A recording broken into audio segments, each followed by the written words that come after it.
பிதா குமாரன் பரிசுத்த ஆவியின் நாமத்தினாலே ஆமென். மாசு மிகுந்த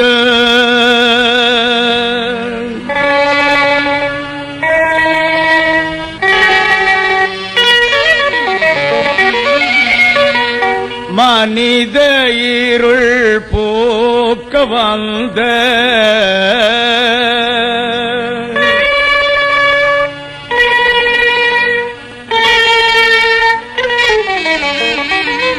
இயேசு உன்னை மறவேன் என்றும்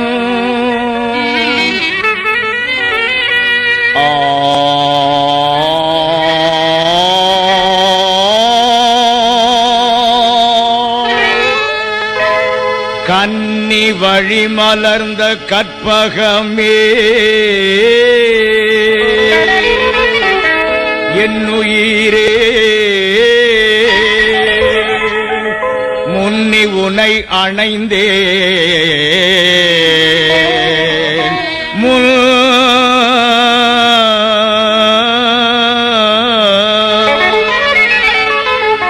ஆணி அறைந்தவர்க்கும் அன்பான தெய்வமே தோணி எனக்கு நீ ஆவா தொடர்ந்து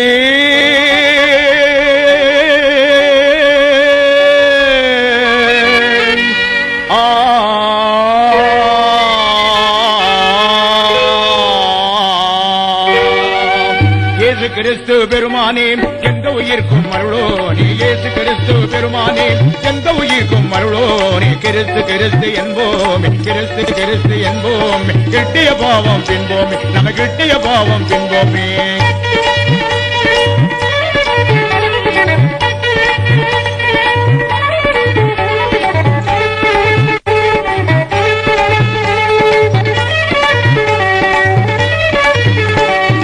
ஆணியில் சிந்திய செந்நீரே அகிலம் புறக்கும் நன்னீரே ஆணியில் சிந்திய செந்நீரே அகிலம் புறக்கும் நன்னீரே கிறிஸ்துவின் ரத்தம் பெருமருந்து கிறிஸ்துவின் ரத்தம் பெருமருந்து தேடியில் இன்பம் தருவிருந்து அம்மம்மா தேடியில் இன்பம் தருவிருந்து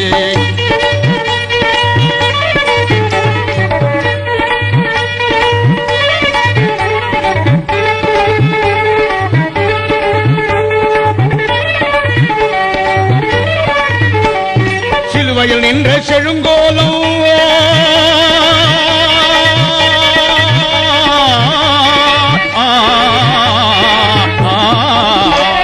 சிலுவையில் நின்ற செழுங்கோலம் என் சிந்தையில் படிந்தால் நன்றீழம் கண்ணே மணியே கற்பகமே கண்ணே மணியே கற்பகமே கான்முளையாகிய அற்புதமே இது கான்முளையாகிய அற்புதமே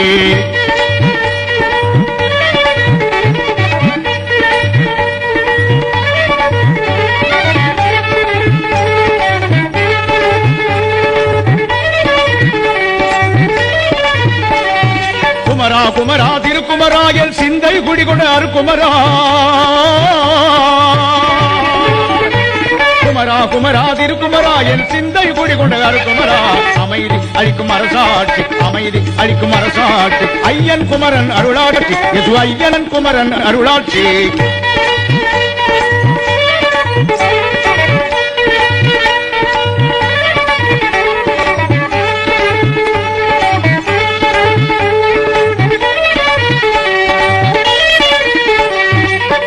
எழுந்த சத்தியமே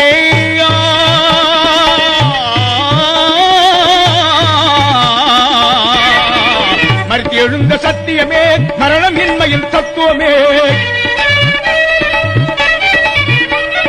திருமலை பொழிந்தது சொல்மறையே திருமலை பொழிந்தது சொல்மறையே கல்வாரி வழிந்தது செயல்முறையே என்று கல்வாரி வழிந்தது செயல்முறையே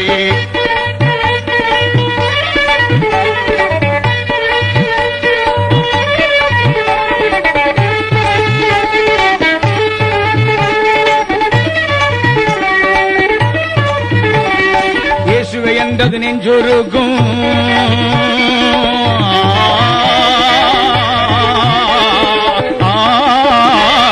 இயேசுவை என்றது நெஞ்சொருகும் என் எல்லா பாவம் தெரிந்தெடுக்கும் இயேசுவை என்றது நெஞ்சொருகும் என் எல்லா பாவம் தெரிந்தெடுக்கும் வாழ்க கிறிஸ்து போதனைகள், வாழ்க கிறிஸ்து போதனைகள், வாழ்க சிலுவை சாதனைகள், வாழ்க சிலுவை சாதனைகள். கிறிஸ்துவுக்குள் பிரியமானவர்களே, இந்த நாள் மாலையிலே கர்த்தருடைய சத்திய வேதத்திலே இருந்து கர்த்தராகிய இயேசு கிறிஸ்து உயிரோடு வாழ்ந்த காலத்திலே சொன்ன பல உவமைகளில் தலை சிறந்த உவமை என்று வேத சாஸ்திர அறிஞர்களால் கருதப்படுகின்ற இளைய மகனின் ஊதாரி மகன் கெட்டகுமாரன் என்று சொல்லப்படுகின்ற உவமையினை நாம் சிந்திக்க இருக்கின்றோம். உவமைகளினால் நான் என் வாயை திறப்பேன் என்று கர்த்தர் கூறியிருக்கிறார். அதன்படியே உவமைகளினாலே மக்களுக்கு எளிமையான கருத்துக்களை விளங்க வைத்தார். லூக்கா சுவிசேஷம் 15ஆம் அதிகாரத்திலே வருகின்ற சரித்திரம் உவமை இது. அந்த முதல் வசனத்திலே சகல ஆயக்காரரும் பாவிகளும் அவருடைய வசனத்தை கேட்க அவரிடத்தில் கூடி வந்தார்கள். பரிசேயரும் வேத பாரகரும் முறுமுறுத்து, ஆயக்காரரும் மற்றவர்களும் வருகிறார்களே, பாவிகளும் வருகிறார்களே, அவர்களோடு இவர் உறவு கொள்ளுகிறாரே என்று முறுமுறுத்துக் கொண்டிருக்கின்றார்கள். தங்களுடைய நீதி பெரிதென்று எண்ணுகிறார்கள், தாங்கள் மிக சுத்தமுள்ளவர்கள் என்று எண்ணுகிறார்கள். ஆகையினால் ஒன்றன் பின் ஒன்றாக 3 உவமைகளை சொன்னார். ஒரு மனிதன் 100 ஆடுகளை உடையவனாயிருந்து ஒன்று காணாமற் போனது, அதை தேடினான் என்றார். ஒரு ஸ்திரீ 10 வெள்ளி காசுகளை உடையவளாக இருந்து அதையும் இழந்து போனாள், அதையும் அவள் தேடினாள். 2மே இழக்கப்பட்டது, 2மே தேடப்பட்டது, 2 சொந்தக்காரர்களால் தேடப்பட்டது. அந்த உவமைகளை சொன்ன பிறகுதான் நம்முடைய கதை ஆரம்பமாகிறது. ஒரு தகப்பனுக்கு 2 பிள்ளைகள் இருந்தார்கள். அதிலே ஒரு பையன் தானே பிரிந்து போகின்றான். உவமைகளினாலே என் வாயை திறப்பேன் என்றே கர்த்தர் சொன்னார். உவமைகளினாலே என் வாயை திறப்பேன் என்றே கர்த்தர் சொன்னாரேன். அருமையான ஒன்றன் பின் ஒன்றாக 3ஆம் உவமையை சொன்னாரே.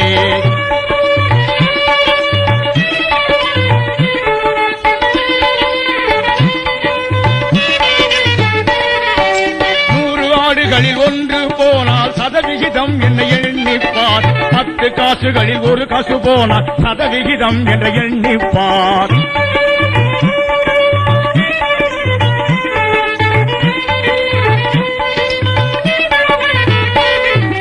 2 மகன்களில் ஒருவன் காணாமற் போனால் சதவிகிதம் என ஆத்துமாவையே தேடுகின்ற கர்த்தர் அருமையை அமைத்தாரே.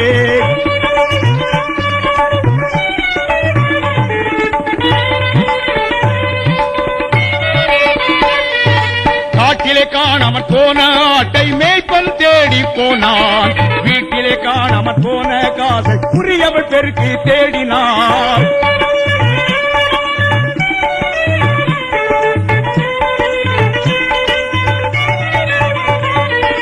பிரிந்த போன மகனே அவனே திரும்பி வந்தான். அவன் புத்தி தெளியும்படியே ஆண்டவர் அவனை நடத்தினாரே.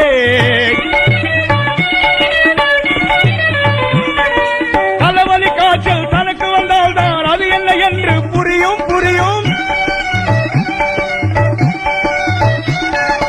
பசியே வந்த பிறகு மகனும் அப்பாவின் அன்பை உணர்ந்தான். 3ஆம் இந்த உவமையில் 2 உண்மைகள் அறிவோம். கர்த்தரை விட்டு விலகும் மனிதன் எவ்வளவு கெடுப்போகின்றான்.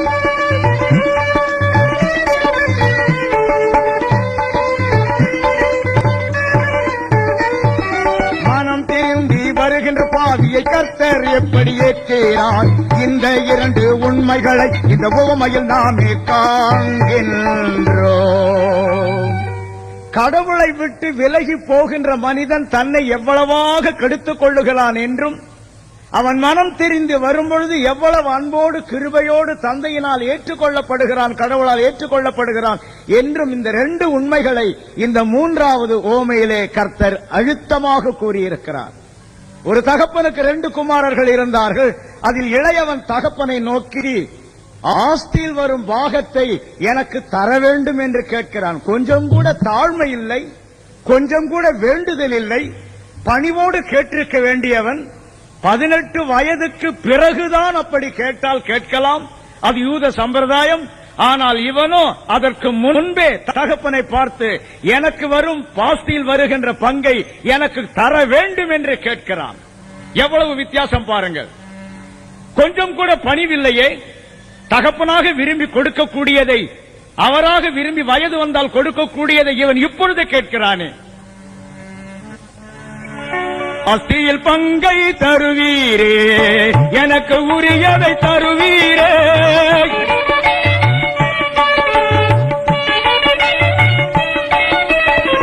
எனக்கு இஷ்டமில்லை ஆதலினால் ஆஸ்தியில் வரும் பங்கை தருவீரே.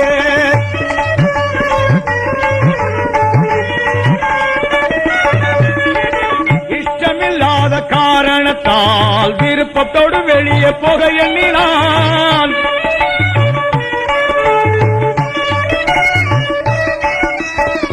முளைத்த பறவை கூடு தங்காது, கொடுத்த நண்டும் வளையில் தங்காது.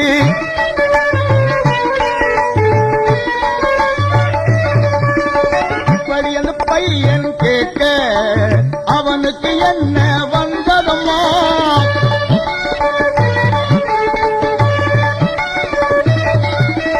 திடீரென்றாய் இப்படி கேட்கின்றான். சகவாச தோஷத்தால் வந்த வீணை பார்.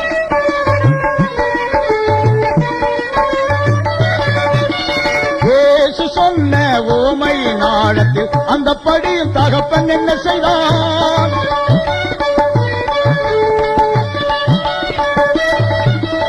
சொத்தை பிரித்து பங்கிட்டு கொடுத்தான். தடுத்திருக்க கூடாதான்.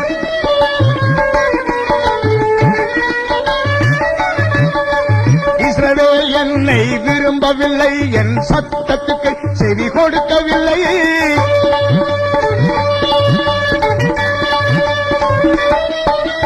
அவர்களுடைய மனையில் கடினத்திற்கு அவர்களை விட்டு விட்டேன் என்கின்றார்.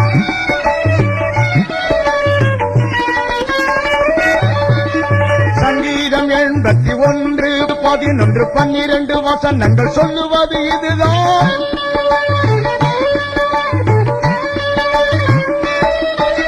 மனிதனோடு என் ஆவி என்றும் போராடுவதில்லை என்கின்றார். இந்த பையன் திடீரென்று தன் தந்தையிடம் அப்படி கேட்டிருப்பானா? ஐயா, தோஷங்கள்ல பல வகை உண்டு. ஒன்று ஜலதோஷம், அது எல்லாருக்கும் தெரியும், எல்லாருக்கும் வரும். இன்னொன்று பழக்க தோஷம். கடிகாரம் அடிக்கடி கட்டி கட்டி பழக்கமா இருக்கும். அதை வித்துட்டா கூட, கடிகாரம் இல்லைன்னா கூட திடீர்னு நம்ம கைய வச்சுட்டேன் அப்புறம் அப்படி நினைப்போம். பழக்க தோஷம்.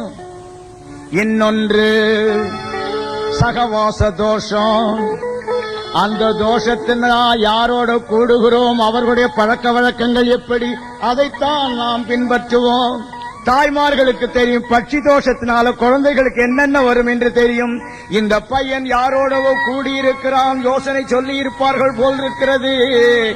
ஆகையினால் ஆகாத சம்பாஷணைகள் நல்லொழுக்கத்தை கெடுக்கும். உன்னுடைய பிள்ளைகளை இந்த தோஷங்கள் தாங்காமல் எப்படி வளர்க்கப் போகின்றாய்?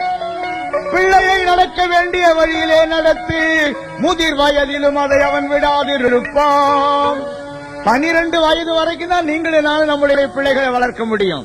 13வது வயதிலிருந்து அது தானே வளரும். அதுக்குள்ள வளர்த்தாதான், அது டீனேஜ். 13வது வயதில் அந்த பையனை நம்ம பிள்ளையை திட்டினா அடித்தால் ஒரு மாதிரி மறைத்தே நிற்பான். என்னம்மா சும்மா சும்மா அடிக்கிறீங்க? ஓஹோ, இன்னொரு தடவை அடிங்க, என்ன நடக்குது பாருங்க. வித்தியாசமா பேசுவான். ஆகையினால டீனேஜுக்கு முன்னால ஜாக்கிரதையா வளர்த்து விடு. வளர்த்திடவே வாரிரோ, வளர்த்திடவே வாரிரோ, பிள்ளைகளை வளர்த்திடவே வாரிரோ, பிள்ளைகளை வளர்த்திடவே வாரிரோ.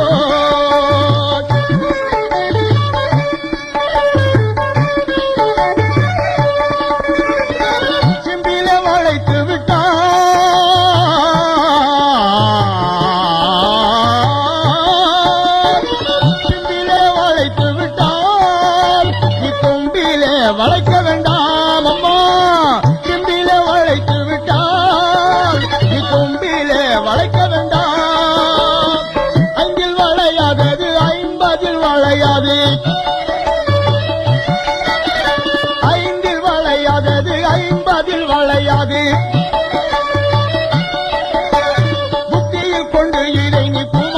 காய் வளர்ப்பாய் குட்டியில் கொண்டு இதை நீ பூமானு காய் வளர்ப்பாய் வளர்த்திடவே வாரிரோ பிள்ளைகளை வளர்த்திடவே வாரிரோ பிள்ளைகளை வளர்த்திடவே வாரிரோ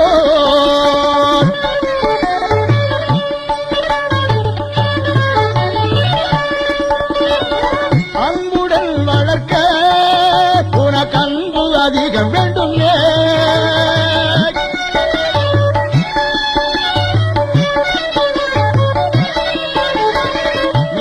முறுக்கி வள மீசைய முறுக்கி வள முருங்கை மரமா முறித்து முறித்து வள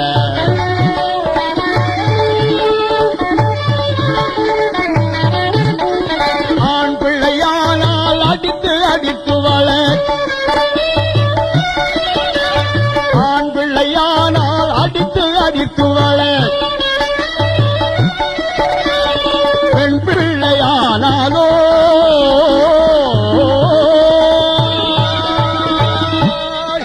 பெண் பிள்ளையானாலோ போற்றி போற்றி வள பெண் பிள்ளையானாலோ போற்றி போற்றி வள வளர்த்திடவே வாரிரோ பிள்ளைகளை வளர்த்திடவே வாரிரோ பிள்ளைகளை வளர்த்திடவே வாரிரோ வாரிரோ வாரிரோ கொஞ்சமாவது தகப்பன் பேசியிருப்பான். உனக்கு என்ன குறை? ஏண்டா இப்படி வீட்டை விட்டு போகணும்னு நினைக்கிற? நம்ம ஒரு சின்ன குடும்பம் இல்லையா தம்பி? சந்தோஷமா வீட்டுல இருக்க கூடாதா? உனக்கு என்ன குறை வைத்திருக்கிற? உனக்கு என்னென்ன வேணும்? எல்லாவற்றையும் கொடுக்கிறேன். இல்லப்பா, என்னுடைய சொத்தை எனக்கு பிரித்து கொடுத்து விடுங்கள். அந்தப்படி அவர்களுக்கு ஆஸ்தியை பங்கிட்டு கொடுத்தான். சில நாள் வீட்டிலேயே இருக்கிறான் அந்த பையன். ஆனா அப்பாவோடு நல்ல பேச்சுவார்த்தை இல்ல, அண்ணனோடும் நல்ல பேச்சுவார்த்தை இல்ல. வீட்டில் இருக்கிறான், வெளியே போகின்றான், வருகின்றான், போகின்றான். யாரோட உறவு சரியாக இல்லை. உறவு கெட்டுவிட்டது, ஐக்கியம் கெட்டுவிட்டது. சில நாள் இருக்கின்றான்.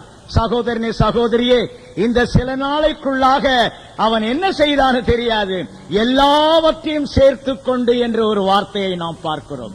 எனவே இந்த சில நாட்களிலே அவனுடைய வாழ்க்கை விபரீதமாக இருந்ததினால் அவன் இந்த பொருட்களை விற்று பணத்தை சேர்த்துக் கொண்டான், உருமாற்றிக் கொண்டான். சின்ன பையன் சாப்பிட்டானாருப்பா, சாப்பாடு எடுத்து வச்சங்கய்யா. ராத்திரி ஒரு 10-10:30 இருக்கும் வந்தாரு, சாப்பிடவே இல்லை. அப்படியா? அடுத்த நாள் காலையில எழுந்தாரு, குளித்தாரு, அவர் பாட்டின போயிட்டாரு. உணவு நீங்க கொடுக்கலையா? தயாரா வைத்திருக்கிற மேசையில கூப்பிட்டேயா, எனக்கு ஒன்று வேண்டாம் என்று போய்விட்டார். இப்படித்தான் உறவு வருவதும் போவதுமாக இருக்கிறான். ஆனால் வீட்டிலே கொடுக்கப்படுகிறதை உண்ண மனமற்றவனாக, ஐக்கியம் இழந்தவனாக இருந்து வார்த்தைகளை பார்க்கிறோம். தூர தேசத்துக்கு பிரயாணமாய் போனான். பக்கத்து தெருவில் குடிபெயர்ந்து போயிருந்தால் அப்பா யாரையாவது பார்த்து சொல்லுவார், என் பையன் என்னமோ மன கஷ்டத்துல பிரிந்து வந்துட்டான், உங்க தெருவில் தான் வந்திருக்கிறான், கொஞ்சம் பார்த்துங்க, அவசரப்பட்டு வந்துட்டான், கொஞ்சம் கவனித்து சொல்லலாம். பக்கத்து ஊரா இருந்தாலும் சொல்லலாம். தூர தேசத்துக்கு என்றால் தான் இருக்கிற தேசத்தை விட்டு இன்னொரு தேசத்துக்கு வந்திருக்கிற அவனுடைய எண்ணம் என்ன? என்னை அறிந்தவர்கள் யாரும் பார்க்க கூடாது, என்னை அடையாளம் கண்டுகொள்ளக்கூடாது, நான் சுயாதீனமாக வாழ விரும்புகின்றேன்.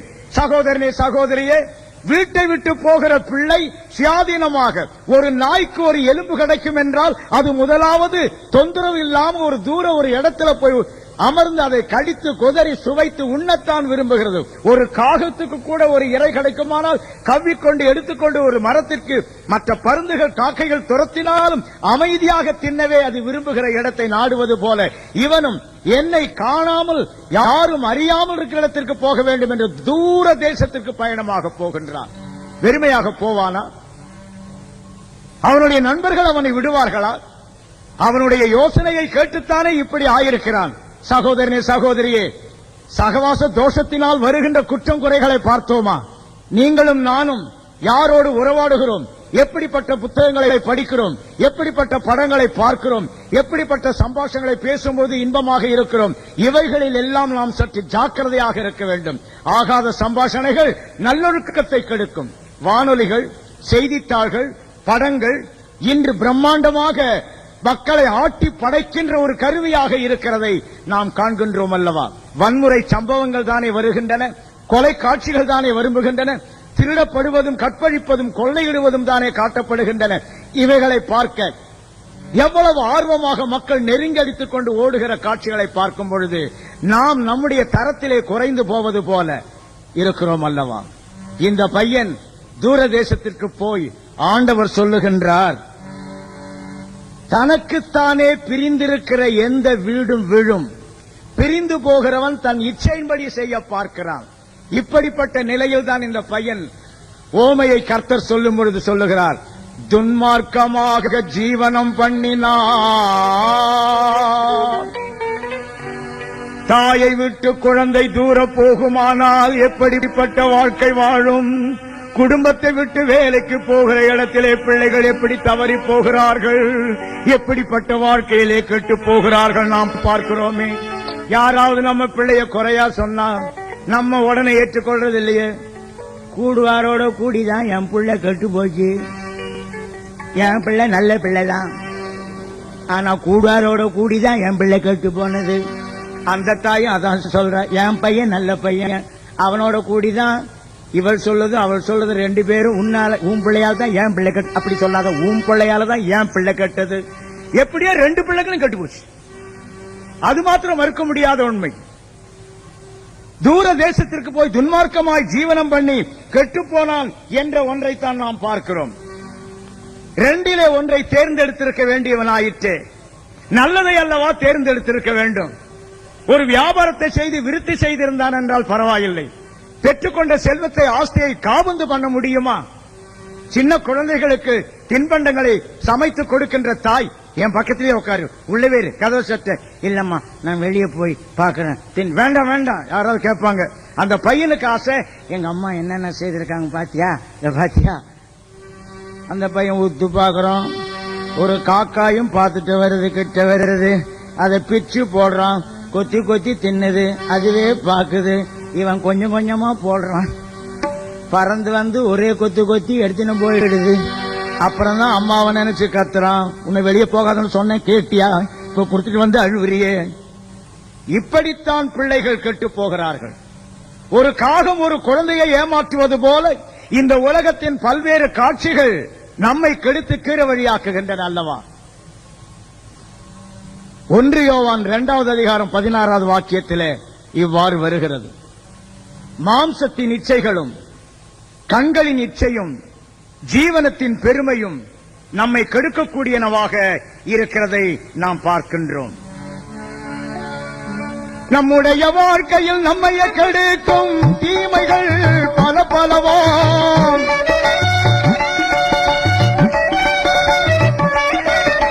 கால்போன போக்கிலே நடந்து வந்த வாலிப பையன் தவறுகின்றான்.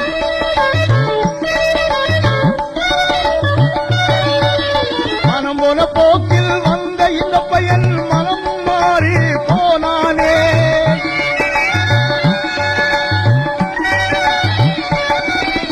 நாளொரு மேனி பொழுதொரு வண்ணம் என்றே ஜீவனம் செய்தானே.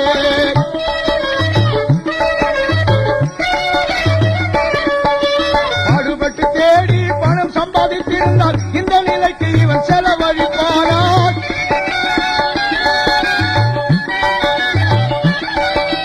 யாரோ தந்தது என்றே எண்ணி தாறுமாறாய் செலவழித்தான்.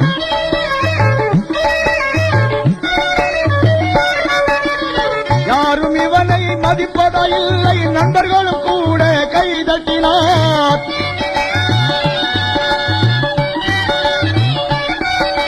கூரை மேலே சாதம் போட்டால் பாரும், இறை என்ன காகம் குடி வருமே.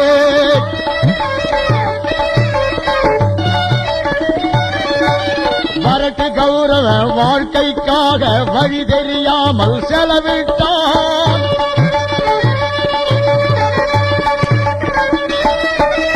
அன்னை அப்பா அன்பை சுத்தமாக மறந்து போனான்.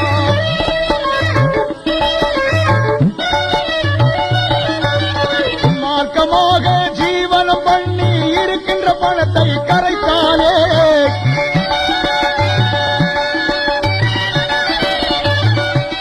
மாம்சத்தின் இச்சை, கண்களின் இச்சை, ஜீவனத்தின்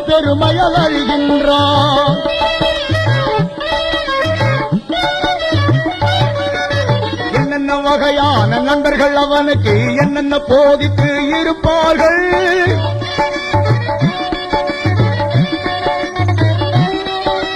வாலிப வயதில் நல்லது கெட்டது என்று எது அறியாமல் தவித்தார்கள்.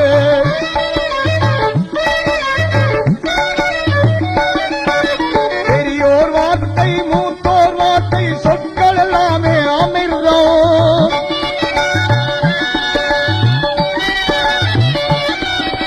குந்தி தின்றால் குன்றும் மாளும் வர வர செல்வம் கரைந்தது. இக்காலத்திலே நண்பர்கள் அல்லவா நம்மை கெடுக்கிறவர்களாக இருக்கிறார்கள். இந்த பையனை அப்படித்தான் நண்பர்கள் நன்றாக தின்னவும் நன்றாக உடுத்தவும் நன்றாக செலவழிக்கும் தூண்டினார்கள். இக்காலங்களிலே மிக மிக பயங்கரமாக வேகமாக பரவி வருகிறது போதை மருந்து பழக்கம் அல்லவா. ஏதோ குடி ஒன்று அது ஒரு நாகரிகம், ஃபார் கம்பெனி சேக் சும்மா ஒரு பெக் குடிங்க, இது ஒரு பழக்கமாக இருக்கிறது. புகைத்தல் ஒரு பழக்கமாக இருக்கிறது. இதனால் பிள்ளைகளுடைய மனமும் கெடுகிறது, அவர்களுடைய உடல் நலமும் கெடுகிறது. அதை நினைப்பதில்லையே. வானொலியில கூட அவன் என்ன சொல்றான், நீங்கள் கேட்டவை நாங்கள் போட்டவை கேளுங்கள். திரைப்படங்களில் கூட இப்படித்தானே, தொலைக்காட்சிகளில் கூட இப்படித்தானே காட்சிகள் வருவதெல்லாம் என்னவென்று நமக்கு தெரியும். நம்முடைய மனதை கெடுத்து மூளை சலவை செய்து நல்ல பழக்க வழக்கங்கள் தாறுமாறாக கூடிய நச்சு பாம்புகளைப் போலல்லவா வருகின்றன. துன்மார்க்கமாக ஜீவனம் பண்ணி தான் சம்பாதிக்காததினாலே வேலைக்கு ஒரு வகையான உடையும் வேலைக்கு ஒரு வகையான உணவும் சிற்றுண்டி சாலைகளிலே அதிகமாக குடித்தும் வெறித்தும் அவனுடைய மூத்த அண்ணன் அவனை பற்றி சொன்ன ஒரு வார்த்தையை நினைத்து பார்க்கும் பொழுது, வேசிகளிடத்திலே உமது ஆஸ்தியை அழித்து போட்ட என்ற ஒரு சொற்றொடரை பயன்படுத்துகிறான். எனவே தன்னுடைய வாழ்க்கையை எவ்வளவு பாழாக்கிக் கொண்டான். இதற்குத்தானா உன் அப்பாவினுடைய சொத்தை பிரித்துக் கொண்டு வந்தாய்? இதற்குத்தானா உன்னுடைய சொத்தை கேவலமாக கேட்டு வாங்கிக் கொண்டு வந்தாய்? நீ வாழ வேண்டியவனாயிற்றே, வளர வேண்டியவனாயிற்றே, தழைக்க வேண்டியவனாயிற்றே, இப்படி தாறுமாறாக போய்விடுகிறாயே. இஸ்ரவேல் என்னை விரும்பவில்லை, என் சத்தத்துக்கு செவி கொடுக்கவில்லை என்று அங்கலாய்க்கிறார். அருமை திருச்சபையே, உன்னுடைய நிலை என்ன? நீ தேவனுடைய ஐக்கியத்திலே இருக்கிறாயா? தேவனுடைய திருச்சபையிலே இருக்கிறாயா? தூர தேசமாகிய இடத்திலே வந்து சிதைந்து போயிருக்கிறாயா? கொஞ்சம் நினைத்துப்பார். அந்த வாழ்க்கையிலே அவன் கசந்து போனவனாக இருக்கின்றான். எவ்வளவு நாளைக்கு தான் பணத்தை செலவு பண்ண முடியும்? சிற்றுண்டி சாலையிலே பணம் செலவழிய நாளைக்கு வந்து கொடுக்கிறேன், அடுத்த மாசம் கொடுக்கிறேன். வீட்டு வாடகை கூட கொடுக்க முடியாத நிலையிலே ஆனான். தன்னுடைய துணிமணிகளை வெளுத்துக் கொடுக்கிற சலவைக்காரன் கூட துணிமணியை வெளுத்த கூலியை கொடுக்க முடியாதவனானான். தன்னுடைய வீட்டு வேலைகளை பெருக்கி கூட்டி வாரினவர்களுக்கு கூட சம்பளம் கொடுக்க முடியாது. பணம் குறையுது குறையுது குறையுது குறையுது என்று அறிந்தவுடனே கூட ஆடிக்கொண்டு பாடிக்கொண்டு ஓடிக்கொண்டிருந்த நண்பர்கள் அவனாக கழன்று கொண்டு போனான். பலாப்பழத்தில் சக்கை பழத்தில் ஈக்கள் எவ்வளவு நேரம் வைக்கும்? அதன் சாறு தித்திப்பாக இருக்கிற வரைக்கும் தானே. சாறு சுவை தித்திப்பு இனிமை குறைய குறைய குறைய ஈக்கள் எப்படி சிதறி போகின்றனவோ அதுபோலவே நண்பர்கள் குறைய ஆரம்பித்தார்கள். ஆண்டவர் இந்த ஓமையிலே சொற்றொடரை கொண்டு வர பயங்கரமான கொடிய பஞ்சம் வந்தது. நமக்கு கூட இந்த வாலிப வயதில் இருக்கிற தெம்பு, வாலிப வயதில் இருக்கிற ரத்த ஓட்டம், இந்த வாலிப வயதில் இருக்கிற ஆற்றல், திறமை, நினைவு எல்லாம் குறைந்து குறைந்து குறைந்து கொண்டே போகும். 40க்கு மேலே பஞ்சம், அது நம்மையே நாடி வந்து தஞ்சம் தஞ்சம். 40க்கு மேலே பஞ்சம், அது நம்மையே நாடி வரும் தஞ்சம். கருப்பாயிருந்த முடிவெழுப்பாகும், கருப்பாயிருந்த முடிவெழுப்பாகும். கண்ணாயிருந்தது கண்ணாடி போடும், கண்கள் கூட கண்ணாடி போடும். 40க்கு மேலே பஞ்சம், அது நம்ம கேட்காமலே வரும்.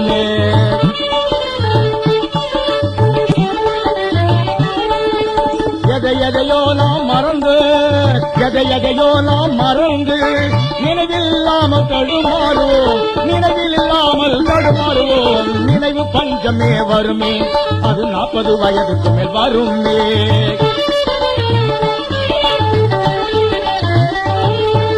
நன்றா கேட்ட காது, நன்றா கேட்ட காது, ஒரு சத்தத்தையும் கேட்காமல் செவிடாகும், ஒரு சத்தமும் கேட்காமல் செவிடாகும். 40க்கு மேலே பஞ்சம் நம்மையே நாடி வரும் தஞ்சம். முத்து போல இருந்த பற்கள் முழுவது ஆட்டம் ஆடும், முத்து போல இருந்த பற்கள் அது முழுவதும் ஆட்டம் ஆடும். ஒவ்வொன்றாக வெளியே ஏறும், ஒவ்வொன்றாக வெளியே செல்லும். வேறே பொய்ப்பல் வருமே வருமே, வேறே பொய்ப்பல் வருமே வருமே. 40க்கு மேலே பஞ்சம் நம்மையே நாடி தஞ்சம். கைகள் எல்லாம் நடுங்கும், கால்கள் எல்லாம் தள்ளாடும். ஒரு கோலே காலாகுமே, ஒரு கோலே 3ஆம் காலாகுமே. 40க்கு மேலே பஞ்சம் நம்மே நாடி தஞ்சம்.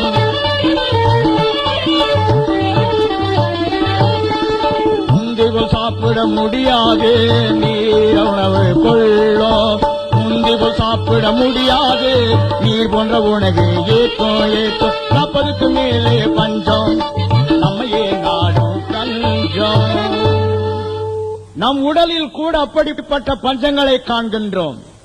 தூர தேசத்திலே நண்பர்கள் கைவிடப்பட்ட நிலையிலே இவன் இப்பொழுது பஞ்சத்திலே அடிபட்டவனாக இருக்கிறான், அன்ன ஆகாரம் இல்லாதவனாக இருக்கிறான். ஆகையினால் அந்த கொடிய பஞ்சம் நமக்கு வரும் என்பதை நாமும் நினைக்க வேண்டும். எருசலேமே, உன்னை உன் பகைவர்கள் சூழ மதில் போட்டு உன்னை இடித்து ஒரு கல்லின் மேல் ஒரு கல் இராதபடி உன்னை தரமட்டமாக்கி போடும் நாட்கள் உனக்கு வரும் என்று கர்த்தர் எருசலேமை எச்சரிக்கின்றார். நமக்கு கூட இருக்கிற ஆற்றல் அதிகம் என்று நாம் நினைத்துக் கொள்ளக்கூடாது. லவோதிக்கேயா திருச்சபையின் தூதனுக்கு எழுது என்று சொல்லிவிட்டு, நீ ஒரு பெரிய திரவிய சம்பந்தன், செல்வம் உள்ளவன், எனக்கு ஒரு குறைவும் இல்லை என்று எண்கின்றாய். ஆனால் உன்னுடைய நிலை எப்படிப்பட்டது என்று நிர்வாணி, பரிதபிக்கப்படத்தப்பன், நிர்பாக்கியன் என்பதாக குறிப்பிடுகிறார். நீங்களும் நானும் எந்த இடத்திலே இருக்கிறோம்? தூர தேசத்திலே இருக்கிறோமா? நம்முடைய வேத வாசிப்பிலே ரொம்ப தூரத்திலே இருக்கிறோமா? நம்முடைய தனி ஜபத்திலே ரொம்ப தூரத்திலே இருக்கிறோமா? நம்முடைய உபவாசத்திலே ரொம்ப தூரத்திலே இருக்கிறோமா?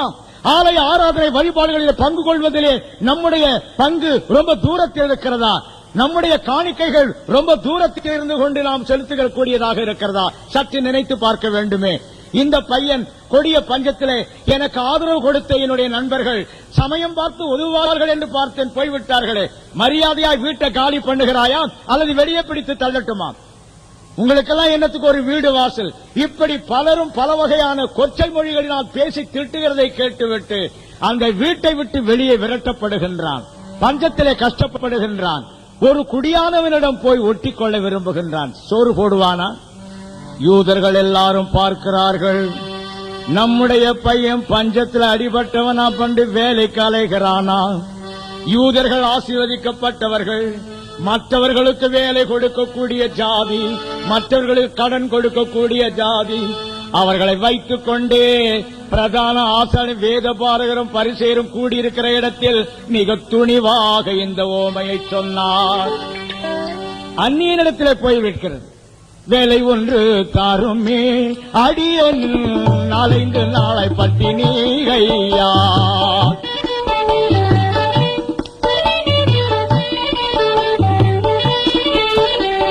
வேலை ஒன்று தாருமே அடியன், நாளைந்து நாளை பட்டினி ஐயா.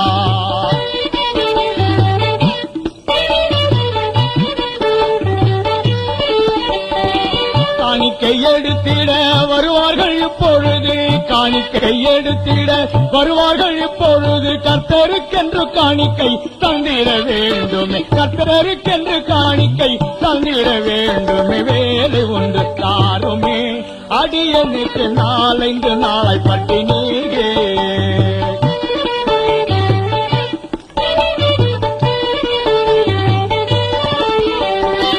என்னை செவாயாததால் எவ்வளவு வேதனை,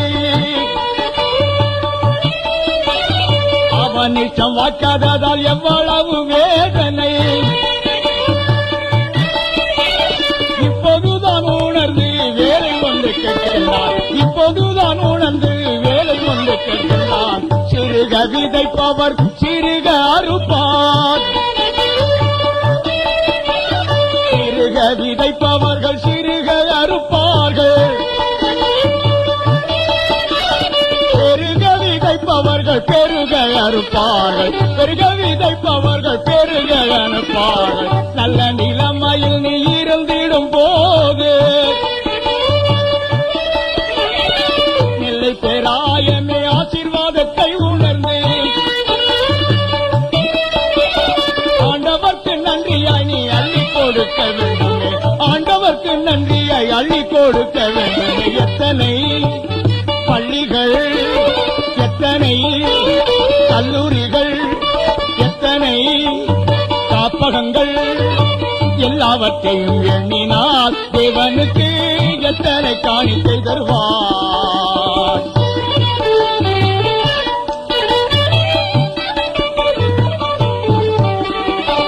உனது எல்லைகளை பெருக்கி ஆசி செய்தார். உனது எல்லைகளை பெருக்கி ஆசி எத்தனை மருத்துவமனைகள் எண்ணி பார்த்தாயா? எத்தனை ஆசிரிய பயிற்சி பள்ளி பார்த்தாயா? கொடுத்து விடு காணிக்கைகள், கொடுத்து விடு காணிக்கைகள். நெல்லை பேராயமே ஆண்டவர் தந்த ஆசீர்வாதத்தை நினைப்பார்.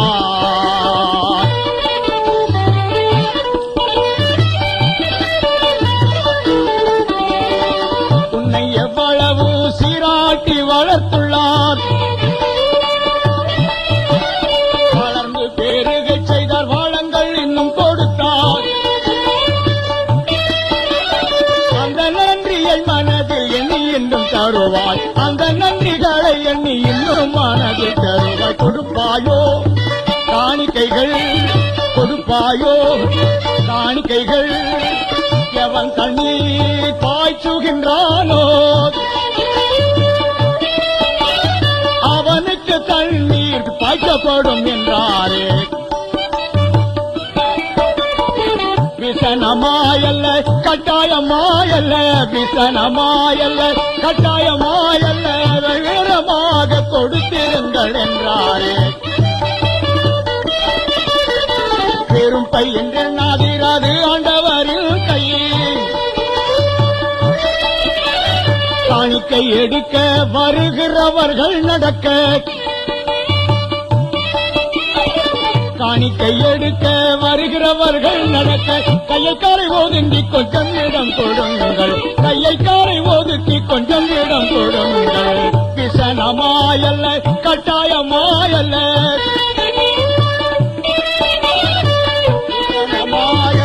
கட்டாயமாயல்ல, அவரவர் மனதில் நியமித்தபடி கொடுங்கள். கொடுத்திடுங்கள் ஆண்டவர்க்கு, கொடுத்திடுங்கள் ஆண்டவர்க்கு.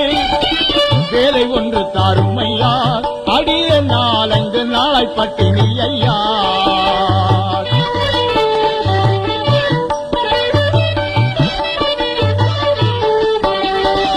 காலால் இடும் வேலையை தலையால் நான் செய்வேன்.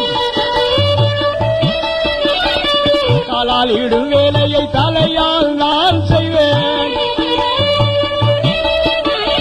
எந்த வேலை தந்தாலும் இனம்பமா செய்வேன். எந்த வேலை கொடுத்தாலும் என் முகமா செய்வேன். கொடுத்திடுங்கள், கொடுத்திடுங்கள் வேலை ஒன்று தாருமே. அடியனுக்கு 4-5 நாளாய் பட்டினி.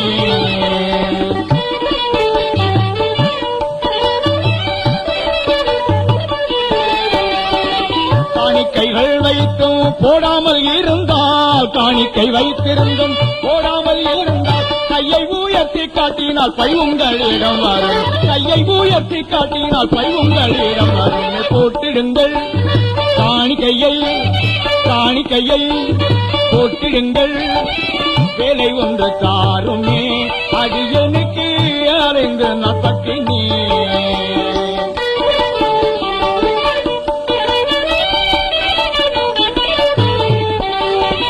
உற்சாகமாக கொடுக்கிறவனிடத்தில் கர்த்தர் பிரியம் வைக்கிறார் அறிவாய. கர்த்தர் பிரியமே வைக்கிறார் உணர்வாய. பார்த்து விடு, கொடுத்து விடு அம்மம்மா, பார்த்து விடு, கொடுத்து விடு.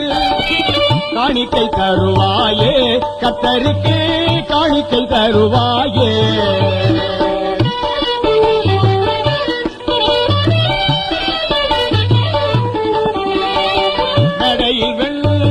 தாளம் வைத்து விட்டார்கள், மேலையிலே தட்டு வைத்துள்ளார்கள். காணிக்கை பையுள்ளவர்கள் கொண்டு வந்து கொடுத்திடுங்கள், காணிக்கை பையுள்ளவர்கள் கொண்டு வந்து கொடுங்கள். வாருங்கள் பை உண்டா, வாருங்கள் பைகள் உண்டா, வேலை ஒன்று தாருமே, அடியனுக்கு 4 நாள் பட்டினி. சொந்த வீடை விட்டு, சொந்த நாட்டை விட்டு, சொந்த வீட்டை விட்டு, சொந்த நாட்டை விட்டு இந்த தேசம் வந்து இந்த கதிக்கு ஆளான், இந்த தேசம் வந்து நான் இந்த கதிக்கு ஆளானேன். காட்டிடுமே இரக்கமே, காட்டிடுமே இரக்கமே, தெய்வமே இரக்கம் காட்டிடுமே.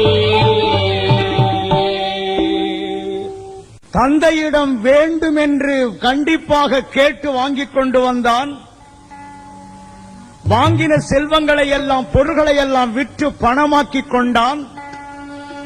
தந்தையின் கண்காணிப்பில் இருக்க விரும்பாமல் சுயாதீனமாக இருக்க விரும்பி தூர தேசத்துக்கு பயணமானான்.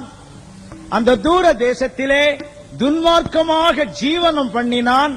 இப்பொழுது பஞ்சத்திலே சிக்கி தகாத ஒரு இழிவான நிலைக்கு வந்து, எனக்கு நீங்கள் எந்த வேலை கொடுத்தாலும் கொடுங்கள் என்று கேட்கிறான். படியேறி வந்த பொருள்களை நாம் விலை குறைத்து சரசமாக கேட்போம். மார்க்கெட்ல இவ்வளவு விலை விற்குது, நீ தெருவுக்கு கொண்டு வந்திருக்க, கொடுக்கலாமே, இப்படி பேசி குறைப்போம். இந்த குடியானவன் அப்படித்தான் நினைத்தான். நீயாக வேலை கேட்கிறதுனால எனக்கு ஒன்று வேலைக்கு ஆள் தேவையில்லை, நீயா வந்து கேட்கறதுனால வேண்டுமானால் கொடுக்கிறேன். என்னுடைய பன்றிகளை நீ மேய்க்க வேண்டும் என்றான். எவ்வளவு கொடுமையான வார்த்தை பாருங்கள். யூதனுக்கு பன்றியை மேய்ப்பதை போல கடுமையானது ஒன்றும் கிடையாது. உபாகமம் 14வது அதிகாரம் 8வது வாக்கியத்திலையும், லேவியராகமம் 11வது அதிகாரம் 7வது வாக்கியத்திலையும், பன்றி உங்களுக்கு அசுத்தமாயிருப்பதாக அசை போடாத மிருகம் அது, அதை நீங்கள் உங்கள் கைகளினால் தொடவும் கூடாது. நாய்க்காவது பட்டையில ஒரு பெல்ட் மாட்டி ஒரு சங்கிலி போட்டு கட்டலாம், மாட்டுக்காவது மூக்கணாங்கயிறு குத்தி கட்டி பிடிக்கலாம், குதிரைக்காவது கடிவாளம் போட்டு வைக்கலாம். பன்றிக்கு எந்த கடிவாளத்தை போடுறது, பன்னிக்கு எங்க கயிறு கட்டுறது? அது முகம்தான் கூரா இருக்குமே, கழுத்துல போட்டாக்க தலைவை ஓடி விடுவேன், காலை கட்டினாலும் உதறி உதறி போயிடுமே. பன்றிய 1 2 மேய்க்கிறதுக்கு அதுக்கு கொள்ளு வைப்பாங்களா, தகுடு வைப்பாங்களா? அவர் போற ரூட்டே வேற ரூட்டு. தமிழ் பாடல்ல இப்படி இருக்கிறது. யானை ஏன் நடு ரோட்டில் போகிறது தெரியுமா? ஒரு பண்ணி கேட்டுச்சான், யானை ஏன் நடு ரோட்ல போகுது தெரியுமா? எனக்கு பயந்துன்னா ஓரமா ஒதுங்கி போகுது. இதுக்கு பயந்து கொண்டு யானை போகுதான், இதனுடைய நினைப்பது. பன்றியை மேய்க்கும்படியான இழிவான நிலைக்கு தன்னுடைய பிள்ளையை கொண்டு வந்திருக்கிறானே. இயேசுவை நேசிப்பார்களா ஆசாரியர்களும் வேதபாரகரும் பரிசேயரும்? நம்முடைய மகனை பன்றி மேய்க்கும் தொழிலுக்கு அடடா சொல்ல கேடடா, என்னுடைய அருமை பன்றியை மேயடா. அடடா சொல்ல கேடடா, என்னுடைய அருமை பன்றியை மேயடா.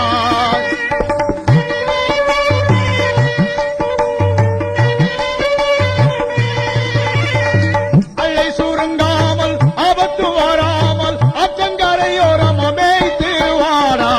அள்ளை சுருங்காமல் ஒன்றும் கெடாமல் ஆற்றங்கரையோரமாய் அருமையை மேய்த்து வாரா. அடடா சொல்ல கேளடா, என்னுடைய அருமை பன்றியை மேயடா.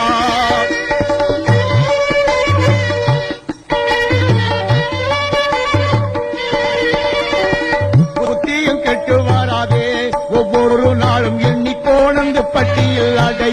கண்டிகளை புத்தி கெட்டு போகாதே, ஒவ்வொரு நாளும் எண்ணிக்கொண்டு வந்து பட்டியில் அடை. உண்ண உணவும் அந்த சம்பளமும் உனக்கு தருவேன், கேட்டாயாடா. அடடா சொல்ல கேளடா, என்னுடைய அருமை பன்றியை மேயடா. சில சமயங்களில் பெற்றோர்கள் சொல்வதாக நமச்சிவாய முதலியார் பாடியிருக்கிறார். இந்த பையன் படிக்கலன்னா என்ன செய்ய போறீங்க? பேசாத 2 மாடை வாங்கி கொடுத்து மேய்க்க சொல்ல வேண்டியதுதான். இவனுக்கு பன்றி மேய்க்கிற வேலை. எதற்காக என் பிள்ளைய நான் படிக்க அனுப்புறோம்? என் பிள்ளை படிக்கணும்னா அவனை நீங்க ஒன்னும் சொல்லாதீங்க, அவனே படிப்பான். அவனே எப்படி படிப்பான்? கிளாஸுக்கும் கட்டு, எக்ஸாமினேஷன்லயும் பிட்டு, ரிசல்ட்லயும் அவுட்டு, வேலைக்கு போனா கெட் அவுட்டு, வேற என்ன கிடைக்கும்? இவன் தான் கிளாஸுக்கே போறது இல்லையே. சில பிள்ளைங்களை கேள்வி கேட்டா இந்த பிள்ளைங்க ஏஞ்சி நின்று, அட படுபாவி நான் ஒருத்தன் தானே ஆப்டேன், என்னதானா கேட்கணும்? இவ்வளவு பேர் இருக்காங்களா, அவங்களை கேட்க கூடாதா? தெரியாது, இருந்தாலும் தெரிந்தது போல நடிப்பான். பன்றியை மேய்ப்பதற்கு ஒரு பன்றியை இவன் மேய்க்க முடியுமா? மேய்த்து பழக்கப்பட்டவனா? ஆடு மாடுகளை மேய்த்திருந்தாலும் பரவாயில்ல, ஒரு குதிரையை கண்காணித்திருந்தாலும் பரவாயில்ல. பன்றிகளை பட்டியை திறந்தது எங்கெங்கயோ மூளை கொன்றா ஓடும், அதுக்கு குரல் கொடுக்கவும் முடியாது, கட்டுப்பாடு பண்ணவும் முடியாது. அவ்வளவு இழிவான அசுத்தமான மிருகத்தை மேய்க்கக்கூடியவனாக இருக்கிறான். ஏசமா பசிக்குது, ஒண்ணு இல்ல நாளை காலைக்கு பார்க்கலாம். அது திரும்ப கொண்டு வந்து கொடுத்தாலும் ஒன்று இல்ல நாளைக்கு பார்க்கலாம். எவ்வளவு நாள் பட்டினியா கிடப்பான்? நிழலிலேயே உட்கார்ந்திருந்தவன், வசதியாக வாழ்ந்தவன் இந்த கதிக்கு ஆளாயிருக்கிறானே. ஐயா, தமிழ சொல்லுவாங்க, ஒரு 8 வயசுல என்ன இருக்கணும், 16 வயதுல என்ன இருக்கணும், 24 வயதுல என்ன இருக்கணும், இப்படியே எடுத்துக்கொண்டு 64 வயது வரைக்கும் ஒரு கணக்கு வைத்திருக்கிறார்கள். ஓரெட்டிலே வாராத பேச்சும், ஈரெட்டிலே வாராத கல்வியும், மூவெட்டிலே நிகழாத திருமணமும், நாலெட்டிலே வராத செல்வமும், ஐயெட்டிலே வராத புகழும், ஆறெட்டிலே வராத ஞானமும், ஏழெட்டிலே வராத வெறுப்பும், எட்டிலே வராத துறவும். படிப்படியாக வந்து கடைசியிலே துறக்க வேண்டியதுதான். ஆனால் இவனோ வயிற்ற நிரப்ப பார்க்கிறான், ஒன்னும் கிடைக்கல. ஒருவேளை உண்பவன் யோகி, இருவேளை உண்பவன் போகி, 3 வேளை உண்பவன் ரோகி. நம்ம 4 வேளை தின்றோம் துரோகி. ஒரு வேளையா 2 வேளையா சச்சன போகும்போதே அம்மா கூப்பிட்டாங்கன்னு அம்மா ஊட்டிக்கிட்டு ஓடியாந்துடுறான். சிலது இன்ஸ்ட்ருமெண்ட் ஜாமெட்ரி பாக்ஸ்ல போட்டு அடி அப்படி வாய தெரியவே தெரியாது, கண்டுபிடிக்கவே முடியாது. அப்படி தின்று கொண்டிருக்கிறோமே, இவனுக்கும் முடியவில்லை. 2 10 விரல்களை நாம் 2 கைகளிலே கொடுத்திருக்கிறார் ஒரு ஜான் வயிற்றை நிரப்புவதற்காக. கேஜிஎஃப்ல தங்க சுரங்கத்தில் இறங்கி ஒரு சுரங்கத்துக்குள்ள நுழையும் பொழுது, குட் மார்னிங் சார் என்ன ஒருத்தன் எனக்கு தூக்கி வாரி போடு. இந்த இடத்துல நமக்கு யாரு சொல்றேன்? நான் தான் சார், உங்க மாணவன் பாரத் தினகர், இங்க வேலை செய்யறேன். ஆமா சார், என்னடா சம்பளம்? 3500 ரூபாய் கொடுக்கறாங்க சார். அப்படியா, பரவாயில்லையே, அதை வச்சுதான் சார் வயிற்றை கழுவுறேன். வயிற்றை கழுவுறான், 3500 வாங்கி வயிற்றை கழுவுறான். இன்னும் 4000 கொடுத்தா சோப் போட்டு கழுவான் போல் இருக்குது. இவ்வளவு நல்லா இருக்கிறேடியா, சந்தோஷமா இல்ல, அதை வச்சுதான் சார் வயிற்றை கழுவுறேன். இவனுக்கு அந்த வயிற்றை கழுவுவதற்கும் கிடைக்கல, நிரப்புவதற்கும் கிடைக்கல. பன்றி தின்கிற தவிட்டை தின்பதற்கு ஆசைப்பட்டான். பன்றி மேய்க்கின்ற இழிவான தொல்லைக்கு ஆளானான். அவனுக்கு ஏதாவது ஓய்வு இருந்திருக்குமா? சற்று நினைத்து பாருங்கள். ஓய்வு நாளை பரிசுத்தமாக ஆசரிக்க நினைப்பாயாக என்பது கற்பனை.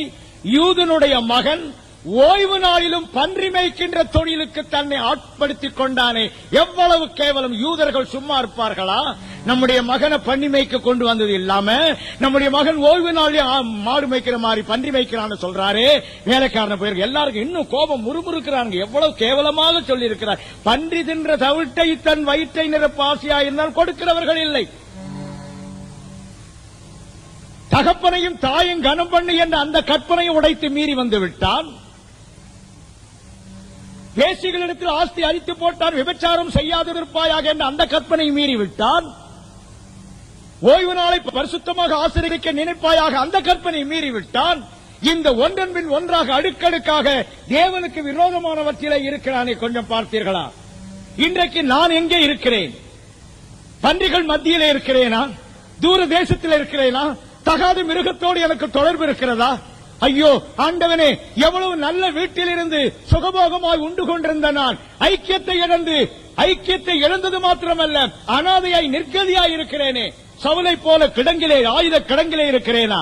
அல்லது ஆகானை போல சமுதாயத்திலே பதுங்கி இருக்கிறேனா, அல்லது எலியாவை போல சூறைச்செடியின் கீழே இருக்கிறேனா, அல்லது ஆதாமை போல புதர்களின் மத்தியில் இருக்கிறேனா, அல்லது யோனாவை போல படகின் அடித்தட்டிலே உறங்குகின்றேனா? கர்த்தர் என்னையும் தேடுகிறார். அவர் படைச்ச தோட்டத்திலேயே, அவரால் படைக்கப்பட்ட மனிதனே, அவர் தேடி வந்தப்போ இல்லையே, ஆதாமே எங்கே இருக்கிறாய் என்று கேட்கிறார். அருமை திருச்சபையே, இன்று உன்னையும் கர்த்தர் கேட்கிறார். உன்னுடைய உறவுகள் எப்படி? உன்னுடைய சம்பாஷங்கள் எப்படி? உன்னுடைய ஐக்கியங்கள் எப்படி? நீ எங்கே இருக்கின்றாய்? இருக்க வேண்டிய இடத்திலே இருக்கின்றாயா? வேற எங்கே இருக்கிறாய் என்று கேட்கக்கூடியதாக அல்லவா வந்திருக்கிறது. தவிடு கூட கிடைக்க முடியாது, அதனால கூட நிரப்ப முடியாம இருக்கிறது. இந்த பசியினால் அவனே சொல்லுகின்றான், என்னுடைய தந்தை வீட்டிலே ஏராளமான கூலிக்காரர் உண்டு, அவர்கள் எல்லாம் வயிறு நிரம்ப பூர்த்தியாய் சாப்பிடுகிறார்களே, நானோ பசியினால் சாகிறேனே என்றான். எப்ப இந்த வார்த்தையை சொன்னான்? புத்தி தெளிந்த போது சொன்னான். ஆங்கிலத்திலே when he came to himself என்ற அழகான சொற்றொடரை பயன்படுத்தி இருக்கிறார்கள். என்னுடைய வீட்டில் ஒரு டம்ளர் ஒரு நாள் காணாம போயிட்டது. என்னுடைய மனைவியை கேட்டேன், என்ன அந்த குறிப்பிட்ட டம்ளர் காணாம? நான் பாக்கலீங்களே. உடனே அவ என் மகளை பார்த்து கேட்டா, நீ பாத்தியா? நான் பார்க்கவே இல்லை. நீ பாத்தியா? நான் அந்த பக்கமே போகல. நீ பாத்தியாமா? டேய், நீ பாத்தியா தம்பி? நான் தான் தண்ணியே எடுத்துக்கிறதே இல்லையே, எனக்கு தெரியாது. ஒரு நாள் மத்தியானம் 12:30 மணிக்கு பள்ளி முடிந்ததன் கிணற்றில தண்ணீர் கோரி முகம் கழுவலாம் என்று வாளியை எடுத்து விட்டேன். எட்டி பார்த்தேன், வாளி சரியா போகிறதான்னு. கணத்துக்கு அடியில் அந்த டம்ளர் இருக்குது. அப்படியே வாளியை வைத்து விட்டேன். உள்ளே வந்தேன். என் மனைவி மக்களிடம் அந்த டம்ளர் காணோன்னுமே, வாங்க எல்லாருக்கும் காட்டுறேன். எல்லாரும் வந்தாங்க. எங்கப்பா கணத்துல இருக்குது, வந்து பாருங்க, யார் போட்டிருப்பா? எல்லாரும் எட்டி எட்டி பார்த்தோம். எங்க அண்ணன் மகளுக்கு அது எட்டல. சித்தப்பா என்ன தூக்கி காட்டுங்க. தூக்கி காட்டின, தோ நான் போட்ட டம்ளர்.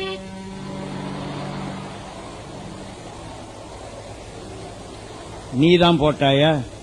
ஆமா சித்தப்பா, நான் அன்னைக்கு கேட்டேன், அன்னைக்கு அந்த பக்கமே போகலன்னு நீங்க அடிப்பீங்கன்னு பயந்து சொன்னப்பா. கிணறு மாத்திரம் தெளிவாக இல்லை என்றால் டம்ளர் கண்டுபிடிக்கப்பட்டிருக்குமா? தேவனிடத்திலே நீங்களும் நானும் கேட்க வேண்டும். சுத்த இருதயத்தை என்னிலே சிருஷ்டியும், நிலைவரமான ஆவியின் உள்ளத்திலே புதுப்பியும், வேதனை உண்டாக்கும் வழி என்னிடத்தில் உண்டோ என்று பார்த்து நித்தியமான வழிகளிலே என்னை நடத்தும். தேவரீர் ஒருவருக்கே விரோதமாக நான் பாவம் செய்தேன். புத்தி தெளிந்த பொழுதுதான் அப்பாவை நினைத்தான், அப்பாவின் அன்பை நினைத்தான், அப்பாவின் வீட்டு போஜனத்தை நினைத்தான், தான் எந்த நிலைமையில் இருந்து விழுந்தோம் என்று நினைத்தான். ஆண்டவனே எண்ணினார் அர்த்தங்கள் சொல்லிடுவார்.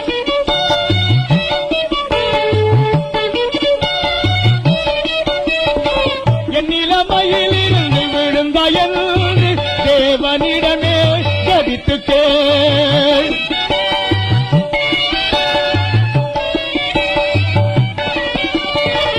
எந்த நிலைமையில் இருந்து விழுந்தாய் என்று தேவனிடமே ஜெபித்து கேள்.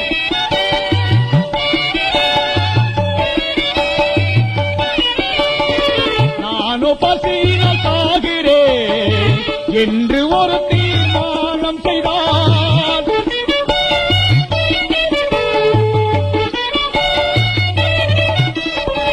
இந்த தரித்திர பசியவனை சிந்திக்க வைத்தது அப்பாவின் அன்பை.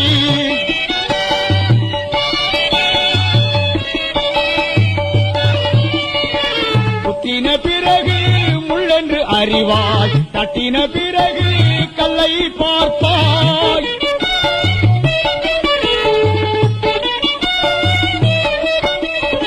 சுட்ட பிறகுதான் நெருப்பென்று தெரியும், ஜாக்கிரதையாக நடந்து கொள்.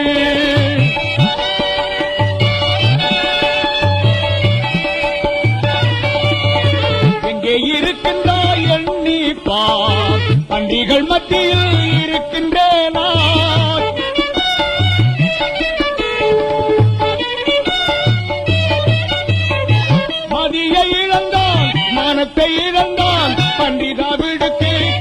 இல்லாமல் ஏங்கினார்.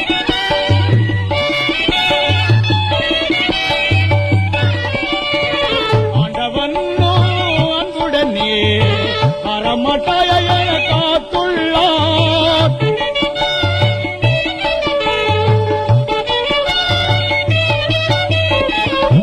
பல தீர்மானங்களை தூர தேசத்தில் பையன் எடுத்தான்.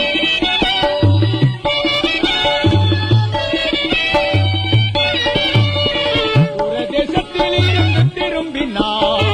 என் அப்பாவிடம் நான் போவேனே.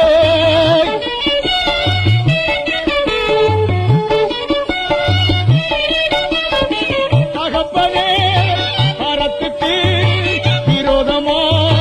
உமக்கு விரோதமாய் பாவத்தை செய்தேன் என்று அறிக்கையிடுவேன் என்றானே.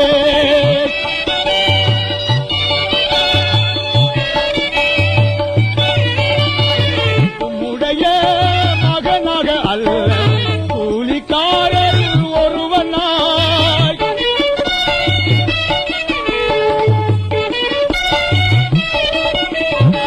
ஏற்றுக்கொள்ளும் என்று சொல்லி சொன்னவன் எழுந்து கூறப்பட்டான்.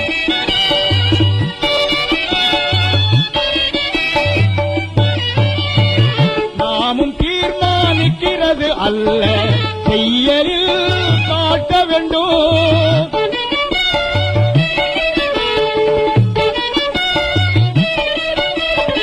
யோவான் 13:17 அறிந்தவர்களால் மாத்திரமல்ல செய்வீர்களானால் பாக்கியவான்கள்.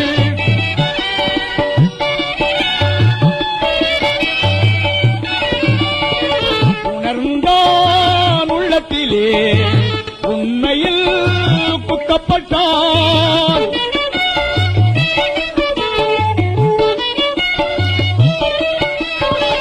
அவனுடைய மனச்சான்று அவனை குத்தி காட்டினது.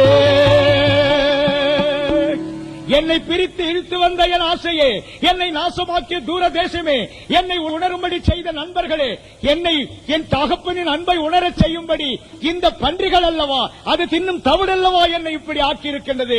நான் என் தகப்பனிடத்தில் எழுந்து போவேன். என் தகப்பனை நோக்கி, தகப்பனே பரத்துக்கு விரோதமாகவும் உமக்கு விரோதமாகவும் நான் பாவம் செய்தேன். ஒரு 7-8 பேர் தான் இந்த அறிக்கையை வேதாமகத்திலே சொல்லி இருக்கிறார்கள், நான் பாவம் செய்தேன் என்று. ஆனா உண்மையிலேயே சொன்னவர்கள் 2 பேர் தான்.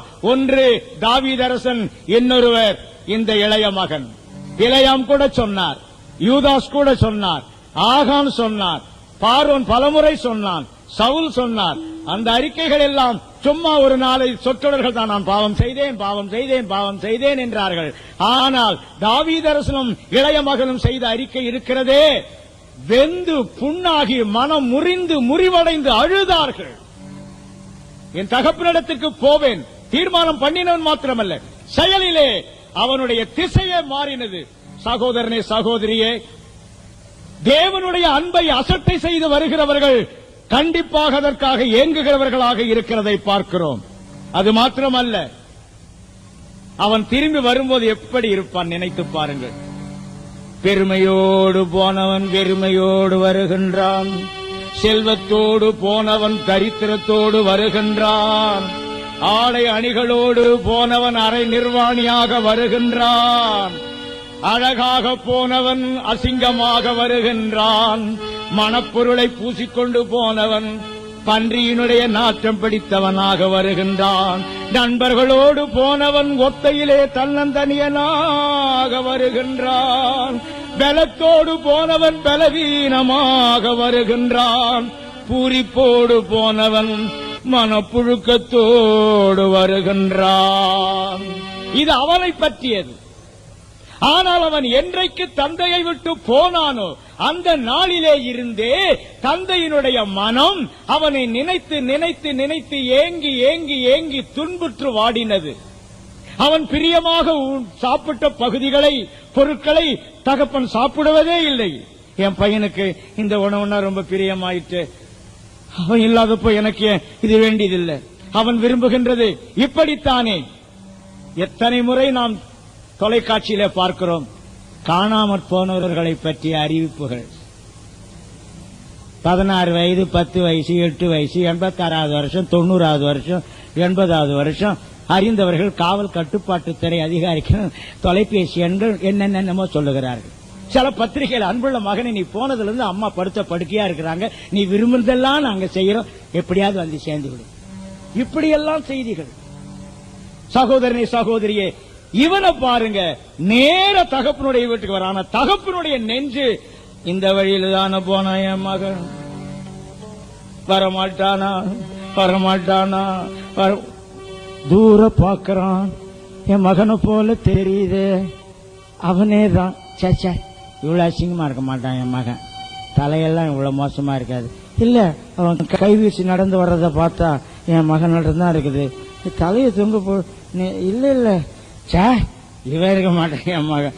இல்ல, என் மகனேதான் உட்கார்ந்து பார்த்தவன் எழுந்தவன் உற்று காண்கிறான். அந்த கண்களை நினைத்து பாருங்கள், கருணை நிறைந்த கண்கள். நம்முடைய உடலில் உள்ள உறுப்புகள் எல்லாவற்றிற்கு அணிகலன்களை போடுறோம். யாராவது கண்ணுக்கு ஆபரணம் போட முடியாதா? மூக்க கூட பொத்தல் பண்ணிடுறோம், காதை கூட தொலை போட்டுடுறோம். இதுக்கு தொலை போட முடியாது, போடலாம். போட்டா மிக கண்ணையே மூடிக்கும். கீழே குத்தி மாட்டினா பிசேஷ் ஆயிடும். உதட்டுக்கு மாட்டலாம், சாப்பிட முடியாது. கீழே மாட்ட கீழே தொங்கிடும். வள்ளுவர் சொல்லுகிறார், கண்ணுக்கு அணிகலம் கண்ணோட்டம், அதுதான் ஆபரணம். தேவனுடைய இரக்கமுள்ள கண்கள் பாவியை நோக்கி பார்க்கிறதை பாருங்கள். அந்த கருணை கண்கள், அந்த கிருபையின் கண்கள், மனம், அதை பற்றி கர்த்தர் சொல்லுகிறார். அவன் கண்டு மனது என்ன செய்கிறது? இவ்வளவு நாள் கடினமாக இருந்து கொண்டிருக்கிறானே, இவன் மனம் கடினப்பட்டு பிரிந்து வந்தான். தகப்பனுடைய மனம் அனல்லப்பட்ட மெழுகாக அன்பின் காரணமாக உருகுகிறது. உருகுகின்ற இரக்கமுள்ள கருணையுள்ள மனத்தை அவன் காண்கின்றான். அது மாத்திரமல்ல, அதைவிட வேடிக்கை என்ன என்று பாருங்கள். அவனுடைய கால்கள் ஓடுகின்றன. இந்த 2 பேர்ல வயசானவங்க யாரு? நீங்க 2 பேரும் கேள்விக்கு பதில் சொல்ல மாட்டீங்க. அப்பா வயசானவரா, மகன் வயசானவராமா? நாளை காலையில் சொல்றேன். அப்பாதான் வயசானவர். வயசானவர் மன்னிப்பு கொடுக்கிறதுக்கு ஓடி வருகிறார். மன்னிப்பை பெற வேண்டிய மகன் நடந்து போகின்றான். அந்த இரக்கமுள்ள கால்களை பார்த்தீர்களா? கிராமங்கள்ல சொல்லுவாங்க, தெருக்குத்து ஒண்ணு நடந்துதான். இந்த தெருக்குத்தை பார்க்க விரும்பினவ சந்தோஷமா போய் பார்க்கணும்னு பக்கத்து வீட்டு காட்டுக்கிறேன். ஏங்கா உங்கள்கிட்ட ஒரு பட்டு புடவை இருக்குதா? ஏண்டி தெருக்குத்து நடக்க போகுது, அதனால போய் பார்க்கணும்னு நினைக்கிறேன். சும்மா போனா என்ன, 4 பேர் முன்னால் போய் நினைக்கிறேன். அதனால ஒரு பட்டு புடவை கொடுத்தீங்கன்னா நல்லா இருக்கும். கட்டிட்டு கொண்டாந்து அழுகாம கொடுத்துருவியா? கொடுத்துறேன். பட்டு புடவை வாங்கி கட்டிக்கிட்டு போய் மனமாற மண்ணுல உட்கார்ந்து இருக்கிற முதல் வரிசையில பட்டு புடவை கொடுத்தவளும் பாக்குறா, அடிப்பாரி புடவை என்னது மண்ணில உட்கார்ந்து இருக்கிறாளே அவ ஏன்ச்சா. பக்கத்துல போய், அக்கா ஒரு தடுக்கு இருந்தா, ஒரு மனம் இருந்தா, ஒரு பலகை இருந்தா கொஞ்சம் கூட. ஏம்மா பட்டு புடவை கட்டி, என்ன பட்டு புடவை அதை கட்டின்னு கையில உட்கார்ந்து இருக்கிறா, அவளை கொண்டு வந்து கொஞ்சம் எழுந்துரு, இதுல உட்கார்ந்து பாரு. ஏன்கா புடவை என்ன தெரியும், அதனாலதான். ஆண்டவனுடைய அருளாகிய ஈவுகளை பெற்றுக்கொள்ள நாம் எந்த விதத்தில் தகுதியுள்ளவர்கள்? இரக்கமுள்ள கால்கள், வயதான கால்கள் கருணையோடு ஓடி வருகின்றன. கிட்ட வந்ததும் அவன் தோள் மீது, கழுத்தின் மீது கையை போட்டு கட்டி பிடித்து உதடுகள் முத்தமிடுகின்றன. யூத சம்பிரதாயத்தில் முத்தமிட்டாலே மன்னிப்பு வழங்கப்பட்டதாக அர்த்தம். மன்னிப்பு கேட்க வேண்டிய உதடுகள் அவனுடையது. அதற்கு முன்னரே உன்னை நான் மகனே மன்னித்து விட்டேன் என்பதாக கட்டி தழுவுகின்றது. நீங்களும் நானும் தவறு செய்துட்டால் சில சமயத்தில், அம்மா என் மூஞ்சல முடிக்காத, நீ எனக்கு பிள்ளையும் இல்ல, நான் அவனுக்கு அம்மாவும் இல்ல, போகலைய. பார்க்கவே பயமா இருக்குது. ப்ராக்ரஸ் ரிப்போர்ட் கொடுக்கிற அன்னைக்கு அப்பாவை பாக்குற மாதிரியா இருக்குது. மார்க்கெல்லாம் ஒரு மாதிரி இருந்தா அம்மா கிட்ட கொடுத்து நீங்க கையெழுத்து வாங்குங்க இப்படி சொல்லிடுவோமே. அந்த முகத்தை பார்க்க முடியாதே.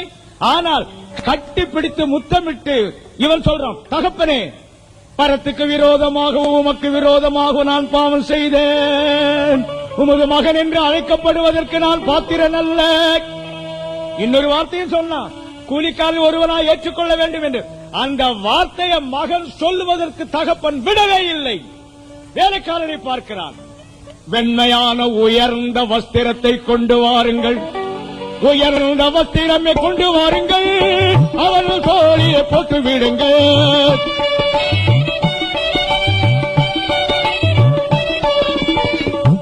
அழகான மோதிரத்தையே அவன் கை வீரர்களிலே பூட்டி விடுங்கள்.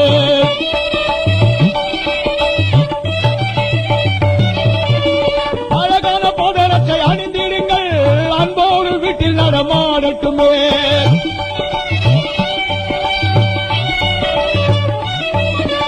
அருமையான மகன் திரும்பி வந்தான், காணாமல் போனான், காணப்பட்டான்.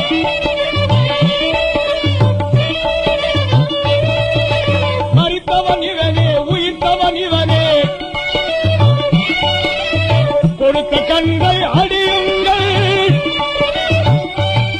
அந்த பன்றி வைத்த கோலை வாங்கி போடுங்கள், கையிலே மோதிரத்தை மாட்டி விடுங்கள்.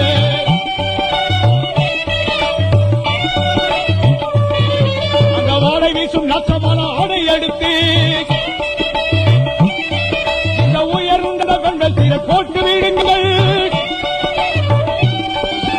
என்னுடைய மகன் என்ற உரிமை அந்த அழகான மோதிரத்தை போட்டு விடுங்கள்.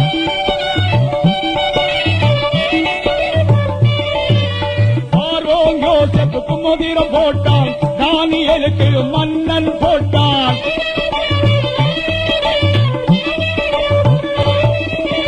அருமையான பேராயருக்கும் அருமையான மோதிரம் போடுகின்றோம்.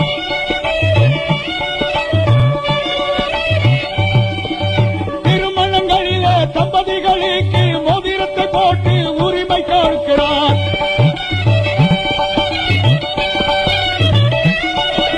கூலிக்காரன் அல்ல, வேலைக்காரன் அல்ல, என்னுடைய அருமை மகனானாய்.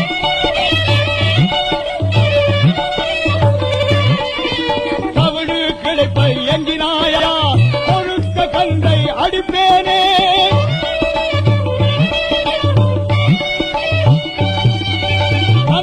அடிப்பதினாலேதான் பூரண திருப்தி தந்தானே.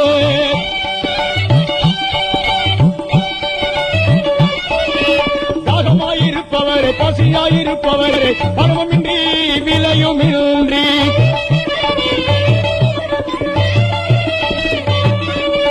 நான் உங்களுக்காக ஆயத்தம் பண்ணின விருந்துக்கு நீங்கள் வாருங்கள்.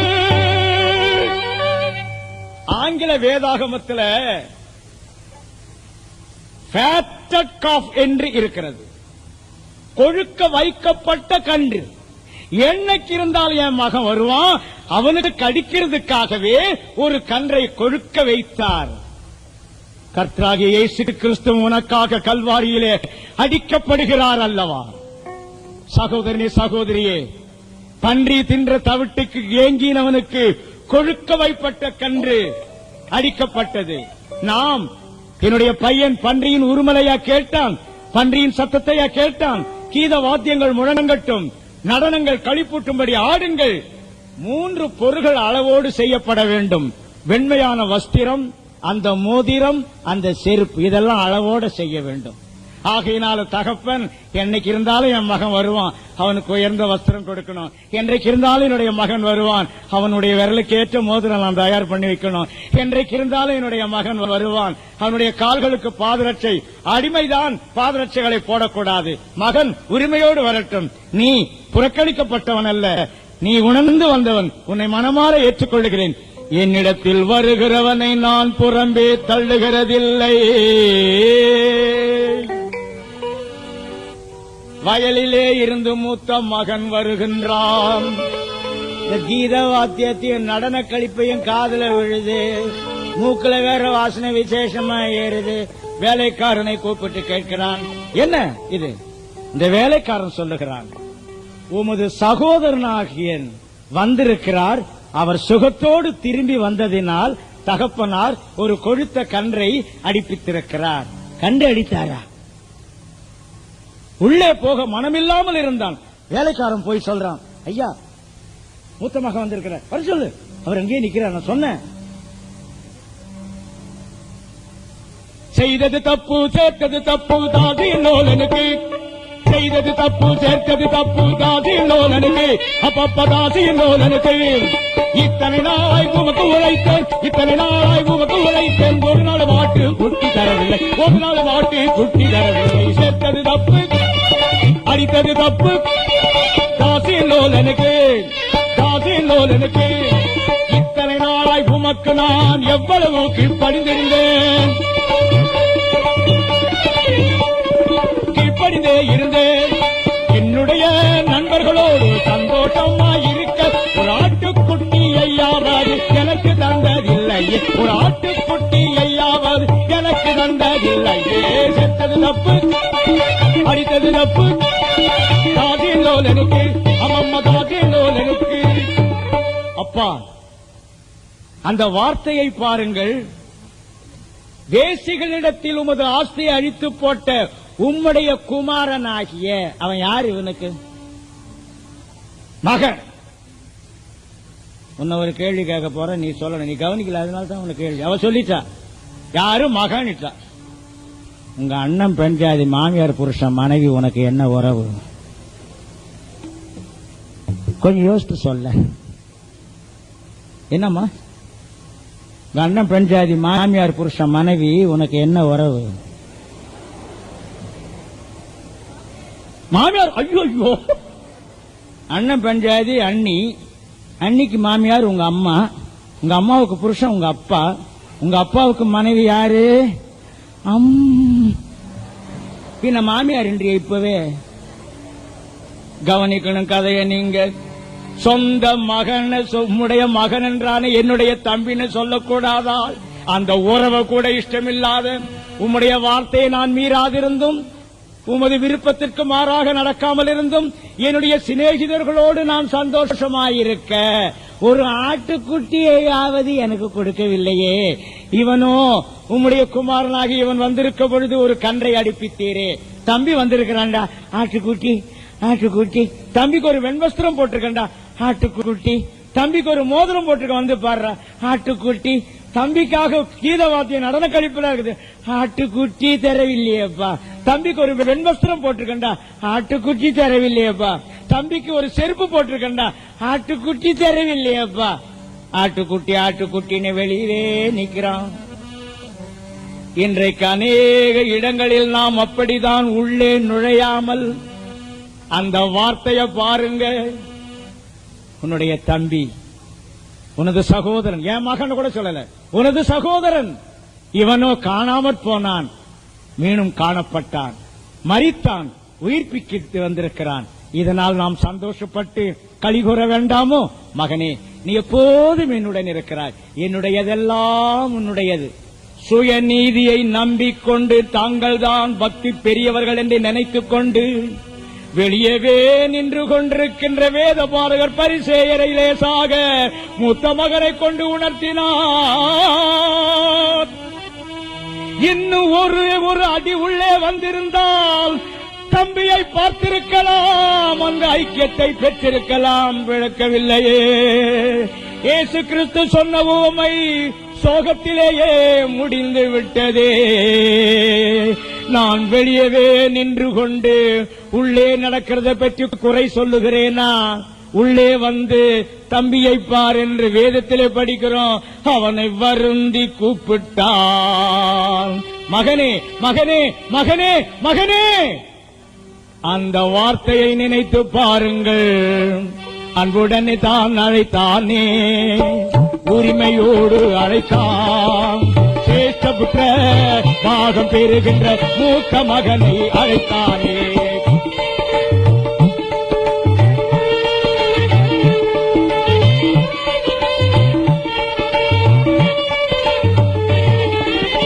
பிறர் நியாயம் தீர்க்க ஒரு நாளும் நாமே முயல வேண்டாமே. பிறரை குற்றவாளி என்று சொல்ல ஒரு நாளும் முயலாதிருப்போமே.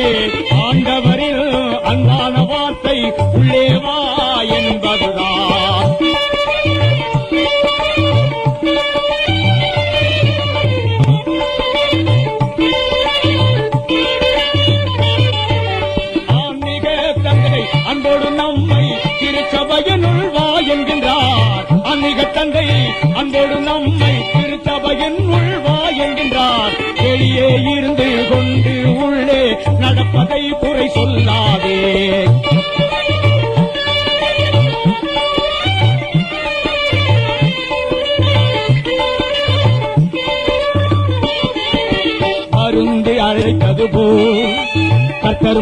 அழைக்கின்றார். வருந்தி அழைத்தது போல் கர்த்தர் நம்மை அழைக்கின்றார். ஐக்கியத்தையே விரும்பினால் உள்ளே வருவாயே.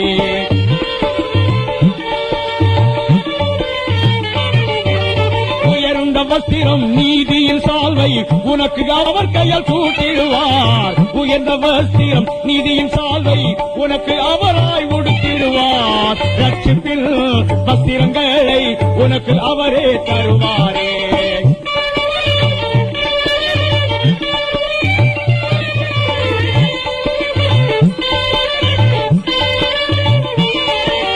அன்புடனே உனக்காக ஆயத்தமெல்லும் பாதரட்சையை, அன்புடனே ஆயத்தமெல்லும் பாதரட்சையை உனக்காக ஆண்டவர் அணிவித்து உரிமை தருகின்றார். அடிமை என்று அல்லையா மகனாயேற்கின்றார். முத்திரை மோதிரம் காண்பிக்கின்றார். மகனாயேற்கின்றார். முத்திரை மோதிரம் அளிக்கின்றார். நமது பாவ வாழ்க்கையை முற்றிலும் மனமரமாக்குகின்றார்.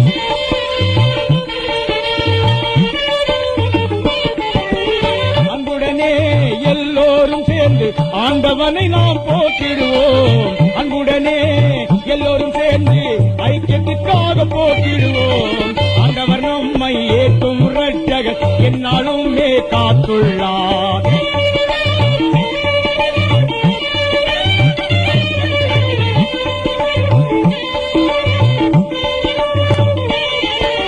என்னிடத்தில் வருகின்றவனை புறம்பே தள்ளுவது இல்லை. எப்பிராயிமே உன்னை நான் எப்படி கைவிடுவேன் என்கின்றார். இந்த ஐக்கியத்தை பெற்றுக்கொள்ள வரமாட்டாயா? எல்லாவற்றிற்கு மேலாக உனக்கு ஆசீர்வாதம் கிடைக்கிறது. நீ வருவாய் என்று கதவு திறந்தே வைத்திருக்கிறது. கிருபையோடு பார்த்த கண்கள், கிருபையோடு ஓடி வந்த கால்கள், கிருபையோடு உருகிய நெஞ்சம், கிருபையோடு அரவணைத்த கைகள், கிருபையோடு மன்னிப்புக்கு அடையாளமாக முத்தமிடும் உதடுகள், இவைகளை நினைத்து பெறப்போகின்ற வஸ்திரம், பெறப்போகின்ற மோதிரம், பெறப்போகின்ற பாதரட்சை, பெறப்போகின்ற ஒப்பற்ற ஐக்கியம், விசுவாச அறிக்கையில் சொல்லுகிறோமே பர்சுவானுடைய ஐக்கியத்தை, அந்த ஐக்கியத்தை தேவன் கொடுக்கிறார். அந்த மோதிரத்தை உனக்கு அணிவிக்கிறார். மகனாக ஆயத்தமுள்ளவனாக உன்னை ஏற்றுக்கொண்டு ஆசீர்வதிக்கிறார். இப்படிப்பட்ட ஆசீர்வாதத்தை பெற்றுக்கொள்ள தேவன் தாமே நமக்கு கிருபை செய்வாராக. ஆமென். எல்லாருமாக சேர்ந்து ஒரே ஒரு அடியை மாத்திரம் பாடுவோம். ஈசுராஜனில் திருவடிக்கு சரணம் சரணம் சரணம். ஆத்மநாதனில் மலரடிக்கு சரணம் சரணம் சரணம். கலவீனம் யாவும் போக்கும் வல்லோரே, கலநீந்து வலக்கரம் பிடிப்பீரே. ஆவியாத்மா சரீரத்தை படைக்கிறே. சரணம் சரணம் சரணம்.